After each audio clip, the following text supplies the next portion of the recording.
everyone, welcome to Cinema, where we focus on film, and today I'm going to be giving you 5 reasons why Antman and the Wasp could potentially suck. Now, this isn't what I'm hoping for, I'm just putting some theories out there, and be sure to subscribe, and don't miss out in a couple days why Antman and the Wasp could be great.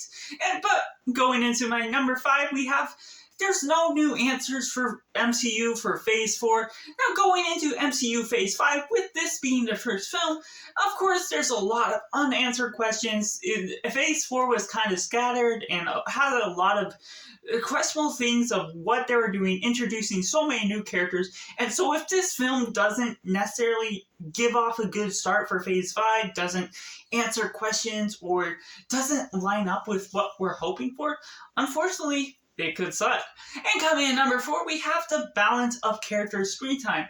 Now, I get this sentiment just from the idea of the trailer, where we get Michael Douglas and his wife that just doesn't always line up. Hank Pym just doesn't necessarily give as much quotes, and then it seems like we're going to be focusing more on Ant-Man, Cassie, maybe a little bit of the Wasp, but yet they're all going to quantum realm, so it's tricky to tell what all is going to go on. Obviously, they're not going to spoil too much, but however that's all going to play out, I want to see a good amount of screen time, respectable to the plot itself, that it will balance out in the end for all the characters. And coming in number 3, we have Cassie, now all grown up. Now, of course, in the first 2 Ant-Man films, she was 5 years behind, and then we had the time jump in Endgame, and so we got her all grown up now, and so it's going to be an interesting dynamic.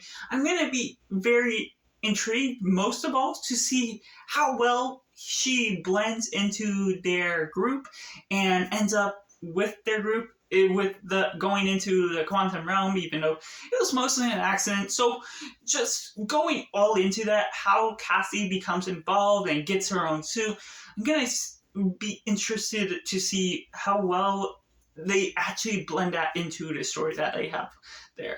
And coming in number 2, we have not enough time in the quantum realm.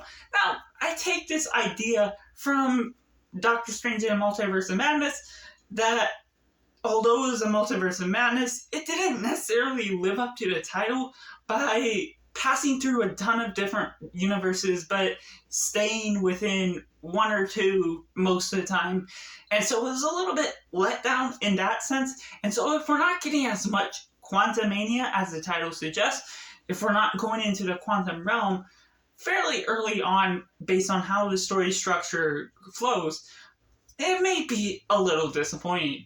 But that leaves at number 1, the comedic imbalance. Now, we know Peyton Reed did great at directing and writing the first 2 Ant-Man films, at least in my personal opinion. I do enjoy them, so they have a certain feel to them, but this trailer presents more of a drama and more serious tone, which could make it a better type of film.